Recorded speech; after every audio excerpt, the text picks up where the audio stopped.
Au Togo, les premières pluies sont tombées cette semaine et, avec elles, les dégâts. Certains quartiers de la capitale sont déjà inondés alors que la saison des pluies ne fait que commencer. Cela a occasionné la recherche de solutions de relogement pour de nombreuses familles. Tout le quartier de Sabadoz-en-Vie a les pieds dans l'eau. Les maisons ne se sont pas écroulées mais elles sont toutes envahies par les eaux de pluie. Thomas et sa famille, installés là depuis 5 ans, sont obligés de chercher un refuge. Depuis 2 heures du matin que la pluie a commencé, mes enfants et moi nous avons de l'eau jusqu'aux genoux. Moi, je fais 1,60 m. Le temps d'arriver dans la cour, puis dehors, nous avons de l'eau jusqu'à la hanche. En ce moment, tous mes biens sont dans l'eau. Ce sont de généreuses personnes qui nous accordent le gîte. Son fils, étudiant à l'université, ne comprend pas ce qui leur arrive. Tous ses documents et ceux de ses frères sont dans l'eau. Après ces premières pluies et les dégâts causés, les autorités ont réagi. Les bassins construits pour retenir les eaux pluviales n'ont pas résisté, selon un communiqué du ministère de la Sécurité et de la Protection civile. Plusieurs bassins de rétention n'ont pas tenu le choc,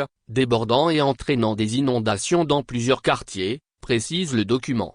Les opérations de pompage sont en cours depuis 72 heures et beaucoup d'habitants ont dû quitter leur domicile. La météo annonce encore plus d'orages dans les jours qui viennent.